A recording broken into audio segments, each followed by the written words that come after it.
olu bɛna bɔ u dɔgɔkɔrɔ awa ka da o sababu kan Musa Mara n'ale ye yɛlɛma parti politique kulu ɲɛmɔgɔ ye ale y'a jira k'a fɔ ko u ma bala a ma bala u kumakan ninnu ma bala u la olu politikikɛlaw la ko sabula k'u tun ye ɲɔgɔn ye dɔw kɛ ko après k'u tun y'a f'u ɲɛna ko u bɛna kana ɲɔgɔn ye an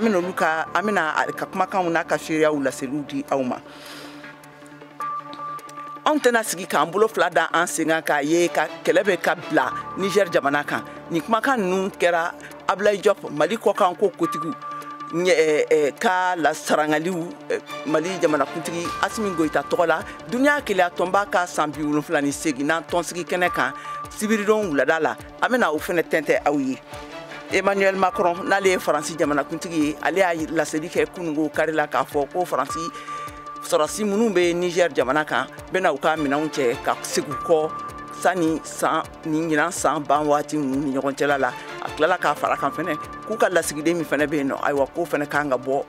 Niger jamana kan ninnu de bɛna fara an ka laselikɛlaw ka kunnafoni tɛmɛlenw kan duniya kɔnɔna la ani Mali jamana kɔnɔna la ka fara ɲɔgɔn kan sa ka tɛntɛn aw ye ne Kayatu Tarawele fɛ an ka ɲanzan lamɛn ka segin ka na kɔfɛ ɲanzan.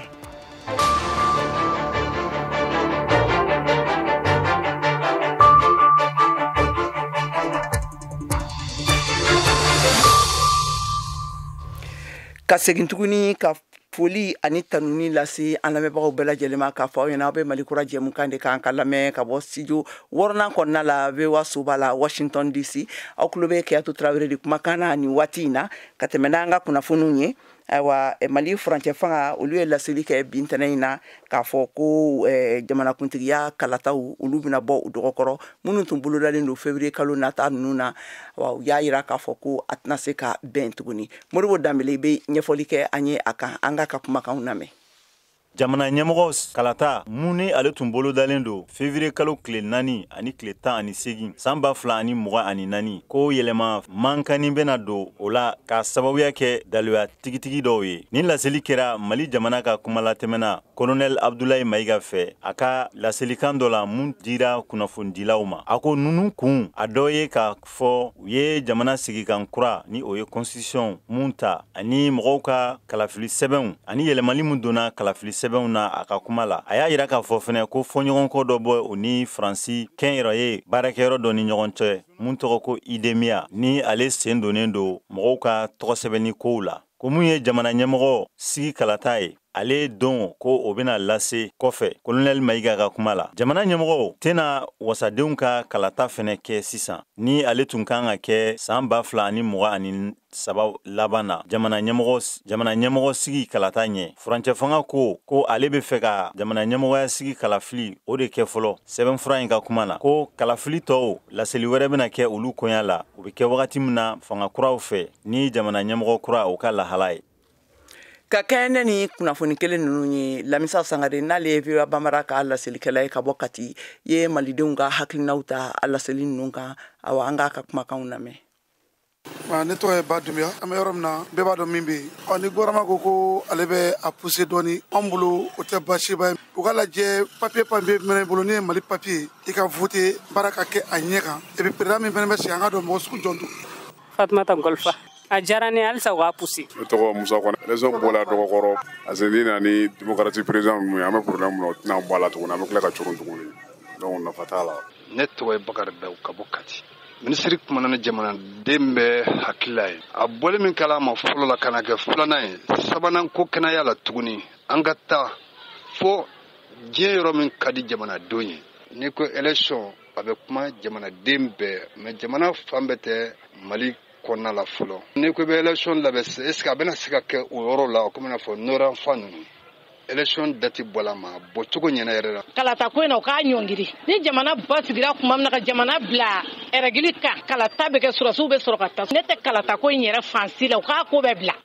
Ne tɔgɔ Seydou Makalu bon hakilina bɛ ne la ko la o ka date fɔ an ɲɛna dɔrɔn élection bɛ kɛ jamana élection ta o tɛ se ka kɛ sinon an bɛ tagabolo min na nin ye nin tɛ tagabolo ye fɔlɔ bon ko min y'a pousser u k'o fɔ an ɲɛna parce que an ma kun y'a la. An bɛ se k'a fɔ kalata kɔni a tɛ se ka kɛ ni kan kan parce que jamana ma basi parce que yɔrɔ dɔ bɛ se ka voter yɔrɔ dɔ bɛ se ka tɛ se ka voter i n'a fɔ nɔrɔyan fan a kɛmɛ sigi a 80 bɛɛ tɛ se ka voter parce que mɔgɔ caman déplacera président ye jamana bɛɛ ta ye a ka d'an ye kalata ka se ka kɛ nka a tɛ se ka kɛ nin kan kan. Ne kɔni b'a ɲini politique mɔgɔw fɛ donc ka se ka u basigi donc ne jamana basigira toujours élection ka se ka kɛ. Samaba do kati ministre bɔra ka kibaruya min di alhamdulilah o de y'an ka ala deli yɛrɛ ye. Parce que sabula muna an bɛ kɛlɛli la ni y'a mɛn aw bɛ élection kɛ bɛɛ hakilila sigilen de don don bɛ se ni ala jɛra n'a ye o y'a sɔrɔ jamana in basigila élection bɛ daminɛ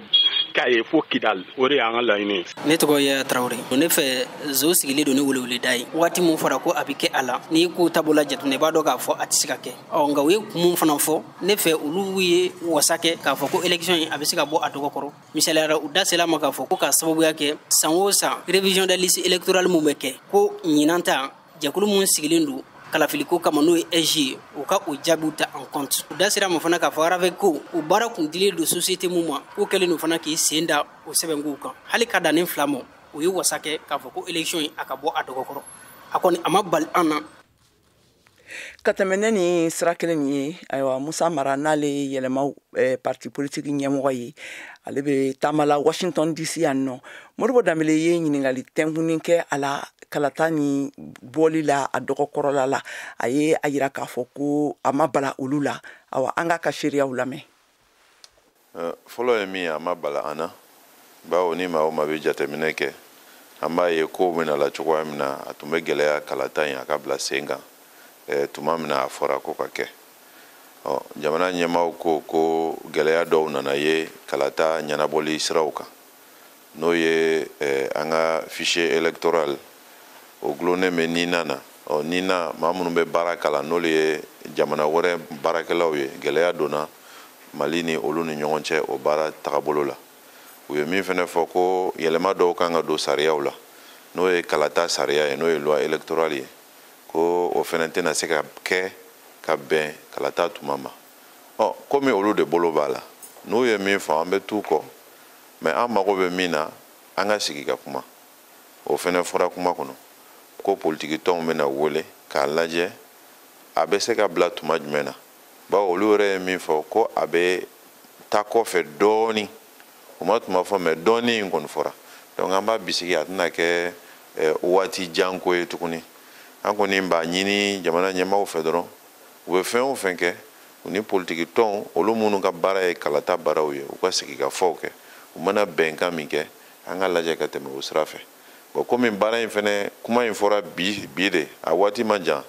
an m'a jateminɛ baw k'a la fɔlɔ n bɛ se ka kuma min fɔ teliya la o y'o ta fanfɛla ye. mais i y'a yɛrɛ ka kuma daminɛ la ko nin ye fɛn ye a ma balo la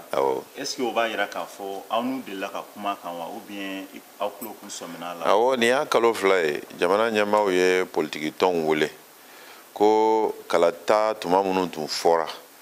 an bɛɛ y'a ye a ma taa a sira fɛ n'o ye maire kalataw ye a tɛna taa sira fɛ min ye député kalataw ye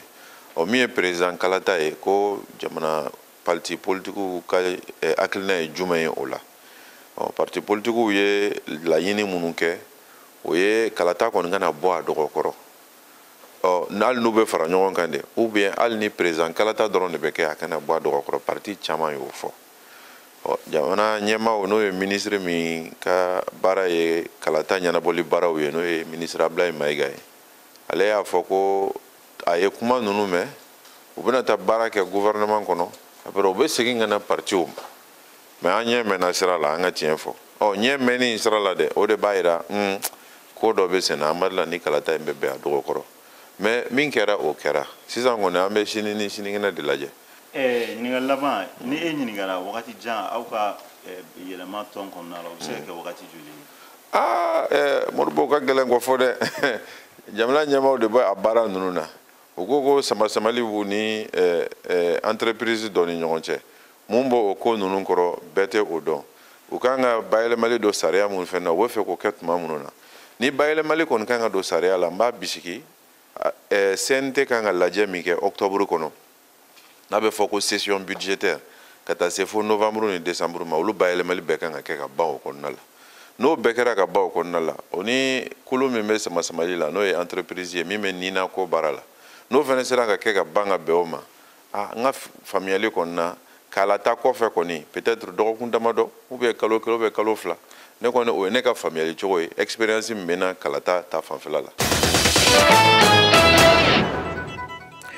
ka kɛ ni duniya keleya tɔnba ka san 78 na tɔnsigi kɛnɛba ye New York. Mali kɔkanko kotigi Abdoulaye Diop ale y'a ka sarankaniw kɛ sibiridon septembre kalo tile 23 wulada la Mali jamanakuntigi Asimi Goita tɔgɔ la. Awa colonel a y'a yira Diop ye a jira k'a fɔ awa ko Mali ye a danatigɛ ko ka a ka yɛrɛma hɔrɔnya ta k'a ka siniɲɛsigi da dilan a yɛrɛ ye k'i bolo don a yɛrɛ kɔrɔ. Awa a ye kofɔli kɛ fɛnɛ jamanaba dɔw fɛnɛ ka taabolow kan minnu a ka fɔla u b'a la ka dansagokɛlaw kɔkɔrɔma dun yaasa ka se ka gɛlɛya bila Mali jamana ani Sahel marayɔrɔw kɔnɔna na. Awa an ka Namajara lamɛn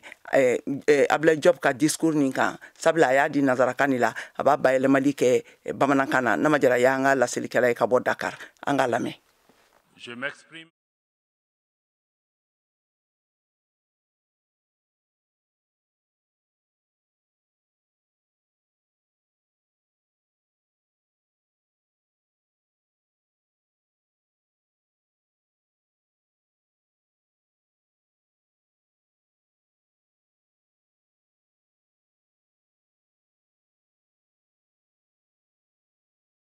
Ni ɲɔgɔn cɛ o kama Mali y'a ŋaniya ta ka yɛlɛma don kow la a yɛrɛ ye min ye lakanako ye Mali ye fɛɛrɛw bila sen kan walasa ka dɛmɛ don sɔrdasiw ma kosɛbɛ u ka jamanadenw n'u ka sɔrɔ lakana. Le Mali dénonce à nouveau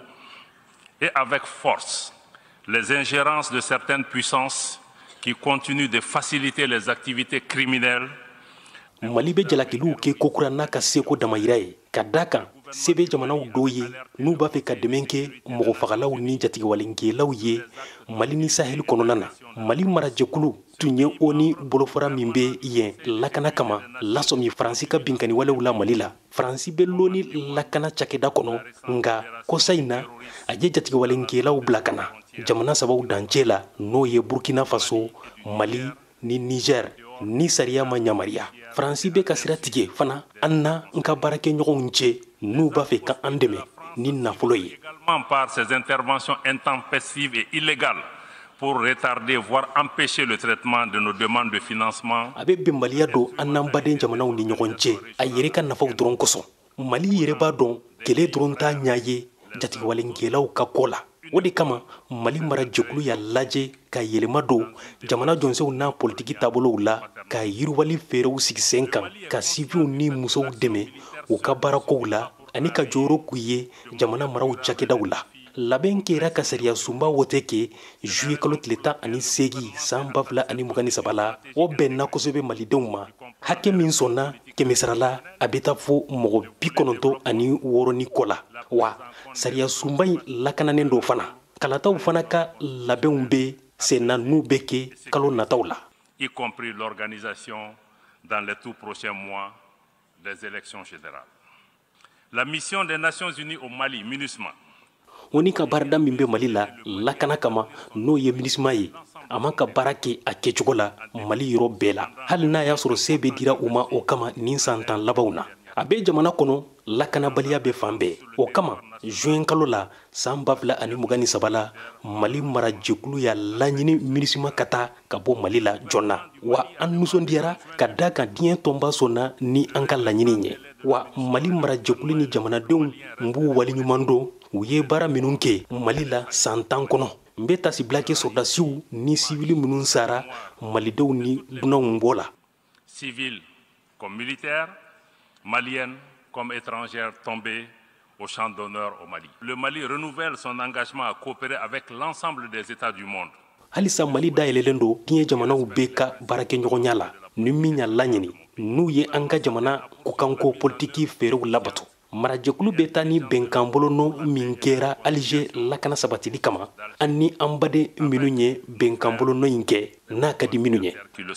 Le gouvernement est conscient des défis qui jalonnent le chemin vers la paix. marajɛkulu yɛrɛ b'a dɔn gwɛlɛyaw bɛ hɛrɛ natili la jamana kɔnɔ fagali min kɛra tɔnbɔkutu kurun kɔnɔ jatigɛwalenkɛlaw fɛ ani binkani minnu kɛra sɔrdasiw ka dagaw la dugu minnu bɛ komi Bamba, Gao, ni Burem, septembre kalo tile wolowula n'a tile 12 la. Nunu ye nin juguyaw de jatigɛwalenkɛlaw ka kuluw fɛ kana sibiliw faga denmisɛnninw ni musow b'u cɛ la. N bɛ jamanaw fɔ n'u y'u dusumakasi jira nin juguyawale in na ka ɲɛsi Mali ma. Min kɛra jigilatigɛ ye an ma diɲɛ tɔnba kuma mɛn nin fagali jugu in kan. Mali marajɛkulu bɛ cɛsiri kɛ halisa a ka yɛrɛmahɔrɔnya sabatili la ka jamana yɔrɔ bɛɛ to a bolo kan. O senfɛ kosa in na an ka sɔrdasiw ye jatigɛwalenkɛlaw ka binkani bali Burem n'u ye mɔgɔ caman faga u cɛ la. Halisa an tɛgɛ samanen don an ni jɛkulu minnu ye bɛnkan bolo n'o kɛ walasa hɛrɛ ni yiriwali kana n'a bɛ kɛ nafa ye an ka jamanadenw ma. O kama an bɛ jɛkulu ninnu wele u kana ɲagami jatigɛwalenkɛlaw la n'an y'a kɔlɔsi binkani labanw senfɛ. U ka sariya labato i n'a fɔ a bɛ diɲɛ tɔnba kɔnɔ cogo min na. Mali tɛna kɛ yɔrɔ ye ni kɛlɛ bɛna kɛ an ni dunanw ni ɲɔgɔn cɛ. Nka Mali tɛna sɔn cogo si la CEDEAO kana Niger jamana kɛlɛ n'a kɔlɔlɔ bɛna juguya ka ɲɛsi Niger n'a dafe jamanaw ma. O la kɔlɔlɔ in bɛna se Mali lakanako ma ani ye maraw hɛrɛ ni lakana fana tɛna sabati wa anw fana tɛ to sigilɛ. Nous ne resterons pas les bras croisés.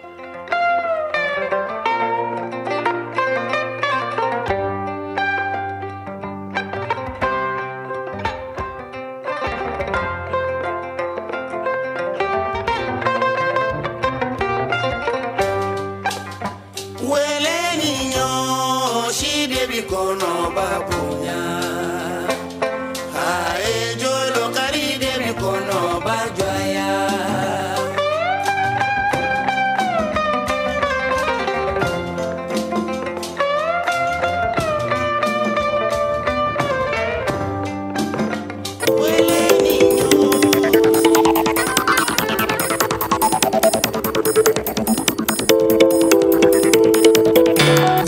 Afrique ni VOA Afrique ye buna adamadenw lafiyara kunnafoni ko la.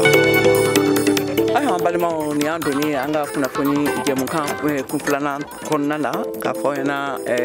aw bɛ Malikura jɛmukan de kan ka lamɛn ka bɔ studio 6nan kɔnɔna la Washington DC VOA soba la aw tulo bɛ Kɛyatu Tarawele de kumakan na nin waati in na. Ni mɔgɔ minnu bɛ fɛ ka sɔgɔ an ka jɛmukan in na a bɛ se k'an sɔrɔ Bamakɔ n'a lamɛnni na fiɲɛ turukala 102 kan Wagadugukaw fɛ a b'an sɔrɔ fiɲɛ turukala 102 ntomi ani 4 kan Abidjan an bɛ sɔrɔ fiɲɛ turukala 99 kan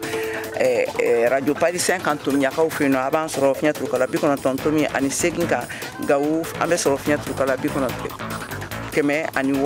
ani 1 kan Tumutukaw fɛ an bɛ sɔrɔ fiɲɛ turukala 93 ani 7 kan awa Koro Bayangara mara la a b'an sɔrɔ Radio Uruna kan fiɲɛ turukala 97 ntomi ani 2 kan. Ne mɔgɔ minnu fana bɛ fɛ ka sɔgɔ an na nin waati in na a bɛ se k'an sɔrɔ an ka bɔlɔlɔsiraw fɛ an ka sanfɛ bɔlɔlɔsiraba www.voabambara.com walima an bɛ directement na nin waati in na Facebook ani Instagram ani YouTube kan ka tɛmɛ ne kunnafoni nin tɛmɛlen kɔfɛ la Burkina Faso olu ka furuba fanga ka cakɛda kutigi ministre n'a tɔgɔ ko Basolma Bazie fɛnɛ kumana a ka jamana kuntigi tɔgɔ la duniya keleya tɔnba ka san 78 tɔnsigiba kɛnɛ kan awa a bayɛlɛmali bɛ ka an ye Kader Traoré fɛ ale ye VOA Bambara ka laselikɛla ye ka bɔ Wagadugu an ka kumakanw lamɛn. Les preuves de la dissonance entre les discours et les dalilu faits. minnu b'a yira ko bɛnbaliya bɛ jamukanw ni tiɲɛ cɛ ni sariyakolow ko ɲɛ kan minnu bɛ ONU ka sariya sun kɔnɔ i n'a fɔ tilennenya bɛnkan danbe yɛrɛma hɔrɔnya jɔ sariyaw jamanaw ka yɛrɛma hɔrɔnyaw jamana tiɲɛnibaliya ani diɲɛ sariyaw bonya olu de bɛ fɛn ye min bɛ kɛra Libi Saheli maraw la kɛrɛnkɛrɛnnenya la Niger jamana na ani kɛlɛ min bɛ kɛra Rusi ani Ukraine cɛ a fɔlɔ Libi jamana na mɔgɔ ba caman ka ɲɛnamaya le bɔnɛna yaasa k'an dusukun nɔgɔ ni lafiya ye Libi ɲɛ yirabaga kolonɛli Muammar Kadhafi bɔnɛ ani na octobre kalo tile 20 san 2011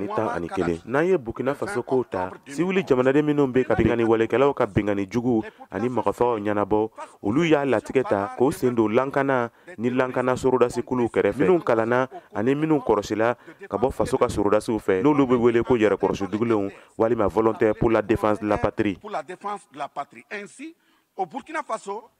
o cogo la Burkina Faso kɔnɔ anw bɛ ni yɛrɛkɔrɔsidugulen ba 58 le ye minnu kɔnɔ kobida ka yɛrɛkɔrɔsidugulenw ye ba 42 ani fasokanw ka yɛrɛkɔrɔsidugulenw olu ye ba 16 minnu bɛ kɛlɛ kɛ fan bɛɛ sorodasow kɛrɛfɛ ani ka kɛɲɛ ni sariyasenw ye walasa k'u ka ɲɛnamaya n'u ka nafolow lankana. aw de bɛ kunnafoni mɔlen sɛnsɛnlen di anw ma bamanankan na. VOA Afrique filɛ nin ye 102 fiɲɛ sira kan Bamako Mali la. dɔgɔkun damadɔ samasamali Paris ani Niger sɔrɔdasiw ka fanga ni ɲɔgɔn cɛla la kunungo kari la Emmanuel Macron Faransi jamanakuntigi a ye laseli kɛ k'a fɔ ko u ka sɔrɔdasi minnu dagalen bɛ Niger jamana kɔnɔna la bɛn'u ka minɛnw cɛ ka kɔsegin kɔ sani san laban wagati cɛ ka fara o fana kan a ka lasigiden min n'a bɛ ɲami n'a tun ka bɔli ko kun kɛra kɛlɛ ye ni Niger faso jamamɔgɔw kulu kun ye wulikajɔ caman k'a la a y'o fana ka lasiginin fana fɔ kɔfɛ. Ayiwa an ka Mahmoud Kaba Jakite n'ale ye VOA Bambara ka laselikɛla ye ka bɔ ɲami ka kumakanw lamɛn a kan. Kabini Emmanuel Macron ye a ka laseli kɛ kunu sufɛ Niger société civile ani politiki maaw caman ye u kanbɔ dugujɛ ni sisan cɛ kuma in de bɛ maaw bɛɛ da dugu kɔnɔna la n'i y'a ye Faransi sɔnna a ka lasigiden n'a kɔsegili ma a n'u ka sɔrɔdasiw tagali ma ka bɔ Niger jamalajɛ minnu kɛra kabini fanga dafirila nɔbaba la o wulikajɔ ninnu fanba la bɛnna M62 de fɛ u ka ɲɛma Seydou Abdoulaye ko nin ye Nigerdenw bɛɛ de ka cɛsiri jaabi ye. Je pense que c'est une victoire d'étape. Ne bolo nin ye sesɔrɔ de ye Niger jamanaden bɛɛ kan ka nisɔndiya a yɛrɛ ye k'a daminɛ CNSP ɲɛmaw yɛrɛ la société civile jamaw kunnafonidilaw diinɛ ɲɛmaw ani jamanaden gansan bɛɛ fɛn o fɛn ye wulikajɔw kɛ. Ensemble qui se mobilise nuit et jour. Ibrahim Namarua ni ale ye société civile tɔnden dɔ ye ko Nigerkaw kan k'u janto u yɛrɛ la kosɛbɛ Macron ka nin kuma kɔfɛ ko Faransi ɲɛmaw bi sɔn ka ko sugu bɛɛ kɛ ka Niger tɔ ɲagami yan'u taga don cɛ. Parce que vous n'êtes pas sans savoir. Aw b'a kalama ko a fɔlen don ko Faransi ni bingani wɛrɛlaw bolo bi ɲɔgɔn bolo k'a sɔrɔ dun u ko k'u nana an dɛmɛli de kama Niger yan nɔ donc ni bi an ye u jagoya u ka taa ka bɔ an ka jamana kan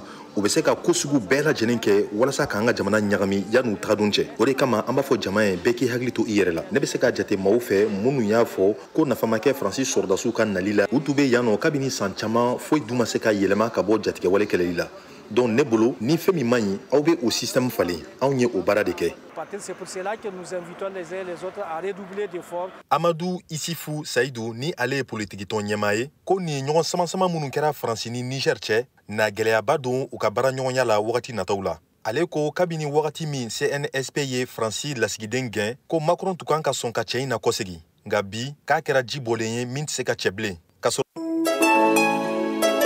VOA Afrique kuma laseso kelen min bɛ kunnafoni tɛntɛn ni k'a fɛsɛfɛsɛ ka kungun n'a ɲɛɲɛ bɔ ɲɔgɔn na ni ka sɔrɔ ka kisɛ la k'i ka jɛlen di aw ma. kunungo kari sofɛla la fɛn min ye malidenw ye minnu sigilen bɛ Washington DC yan nɔ ani Virginia Maryland olu farala ɲɔgɔn kan ka Mali ka yɛrɛmahɔrɔnya kɛnɛ o sigi a la ɲɛnamayali kɛnɛ sigi awa Moribo Danbele tun bɛ a kɛnɛ kan a ye ɲininkali tɛnkunin kɛ u ka kulu maliyɛnw ka kulu min bɛ yan nɔ n'o a bɛ wele ko Association des Maliens de Washington DC n'a tɔgɔ ko Abdraman Touré la an k'u ka masala lamɛn.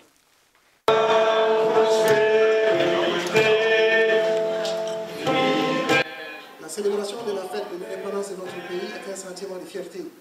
un rassemblement autour de valeurs traditionnelles, culturelles et religieuses qui forment le socle de la nation malienne. Kunu karidon septembre kalo kile 24 Ameriki jamana kɔnɔna la maliden minnu sigilen bɛ yan ni u ka tɔn a bɛ wele ko Amaw ni a ɲɛmɔgɔya bɛ Abdraman Touré bolo olu kɔni ye wele bila maliyɛn bɛɛ fan fan Ameriki kɔnɔna la New York ani ka bɔ dugu caman wɛrɛ la yasa u bɛ se ka na Mali ka kanabilali ka na o sewa Washington DC Ameriki jamana faba kɔnɔna la kɛnɛ in ka ɲi Mali jamana ka ɲɛmɔgɔ minnu bɛ yan olu tun bɛ kɛnɛ kan. Ne tɔgɔ Noël Jara ne ambassadeur Dangani an b'a wele ko ministre conseiller donc ne nana ni célébration la ambassadeur Nichi comme ale ma se ka na donc nana ale représenter. I ye mun de fɔ maliyɛnw ye bi? N ye jamana nisɔndiya yira fɔlɔ k'a fɔ ko an nisɔndiyalen don ka sɔrɔ n ye an ka san 63 yɛrɛmasɔrɔ ye n ye n yɛrɛ ta n bɛ n sigi n bɛ n yɛrɛ ta o kɔrɔ il faut que n ka continuer ka baara kɛ ka jamana bɔ nɔgɔ la ka jamana lataa ɲɛ pour que jamana c'est à dire jamanaw tɔw kɔnɔ u k'a dɔn ko Mali fana ye jamana dɔ ye minnu bɛ Mali la ni minnu bɛ Mali kɔ kan ne bɛ se ka min fɔ Mali ye an ka so de u bɛ kɔ kan u bɛ kɔnɔna Maliyɛnw bɛɛ bɛ kan ka fara ɲɔgɔn kan bɛɛ kan ka fara ɲɔgɔn kan ka Mali dɛmɛ k'an ɲɛmɔgɔ dɛmɛ que an ka bɛ situation min na an ka bɔ o situation kɔnɔ pour que Mali ka taa ɲɛ par exemple min bɛ Amérique yan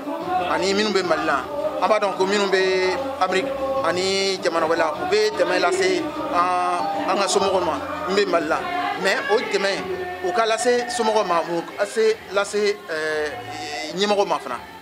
o bɛ se ka kɛ hakili ye o bɛ se ka kɛ fɛn caman ye donc pour que an ka bɔ nin situation kɔnɔ. Wele bilala seko ni dɔnko tigilamɔgɔw fɛnɛ ma Maser Sumi, Umu Sangare ani mɔgɔ caman wɛrɛ an n'u ye baro kɛ an ye mun sɔrɔ nin o filɛ nin ye.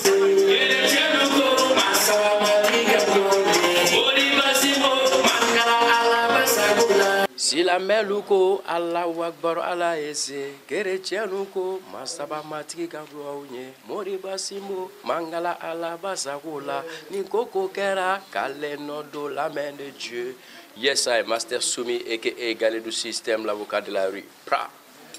Nana bi an ka 22 septembre fêti n'o ye an ka yɛrɛma hɔrɔnya tali san 63 ye Mali kɔnɔna na donc ka se ka na kana Maliyɛnw ɲɛnajɛ o sababuya bɔra Maliyɛn minnu bɛ Washington yan nɔ olu ka ɲɛma n'o ye président Touré o n'a ka jama olu ka weleli senfɛ ka se ka na kana fara mɔgɔw kan an ka se ka ɲɔgɔn ɲɛnajɛ an ka hakililajigi kɛ et puis an ka tasibila kɛ ka ɲɛsin an ka maa minnu bɛ yen nɔ n'olu fatura n'olu sara Maliko in na en même temps maa minnu bɛ yen nɔ nin wagati gɛlɛman in kɔnɔna na ni minnu banana n'u dalen bɛ dɔgɔtɔrɔso la surtout an ka kɛlɛcɛw n'o y'an ka sɔrɔsiw ye an ka wolomasiri tabaw ye ka tasibila kɛ ka ɲɛsin bɛɛ lajɛlen ma donc en même temps ka tasibila kɛ ka ɲɛsin an ka président fɔlɔ Mali président n'o ye Baba Modibo Keita ye a n'a jɛɲɔgɔn bɛɛ lajɛlen u ye kɛlɛ min kɛ pour que Mali ka hɔrɔnya o bɛ se ka sabati cogo min na Mali ka kɛlɛya bɛ se ka sabati cogo min na nin ye waati min n'an bɛ a fɔ k'a fɔ nin ye bɛn ni kelenya an ka fara ɲɔgɔn kan nin ye waati kɛrɛnkɛrɛnnen de ye. Ne bɛ min lase Maliyɛnw ma an k'an tɛgɛ di ɲɔgɔn ma an ka bɛn foyi tɛ bɛn bɔ. An foyi tɛ bɛn bɔ an k'an tɛgɛ di ɲɔgɔn ma Ala ye min lɔ wasa kɛra comme il y a le bruit là mais après on va bien parler bi ye an ka donba de Maliyɛnw bɛɛ k'i tɛgɛ di ɲɔgɔn ma an de bɛ fa kelen ba kelen minnu bɛ kɔrɔn minnu bɛ tilebi minnu bɛ kɛɲɛka minnu bɛ Sahel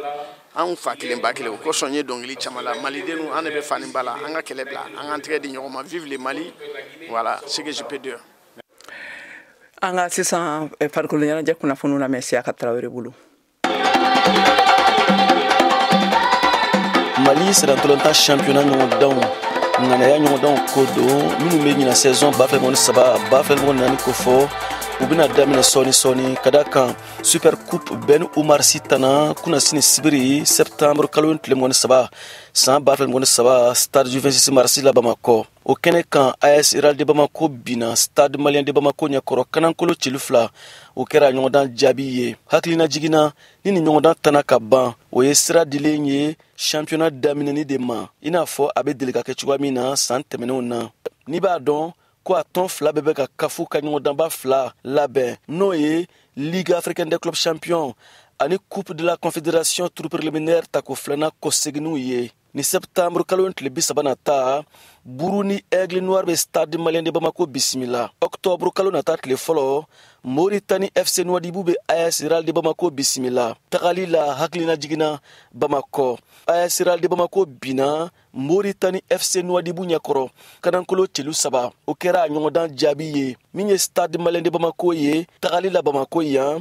ale ye se sɔrɔ buru ni aigle noir kan celu 2 kanankolo o kɛra o ɲɔgɔndan jaabi ye VOA Bamara tɔgɔ la Bamako Siyaka Tarawele kala seli don.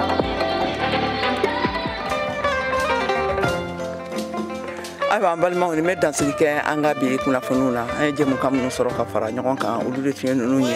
a labɛnna Sɛki Tirou fɛ a laseliw kɛra u ye ne Kɛyatu Tarawele fɛ an bɛ laɲini kɛ aw bɛɛ lajɛlen fɛ aw ka sɔgɔlen to VOA ka kunnafoni siraw radio ani télévision fɛ nin tun ye Kɛyatu Tarawele kumakan ye ka bɔ VOA soba kɔnɔna na studio 6nan Mali kura jɛmukan kɛnɛ kan a k'an bɛn waati wɛrɛ.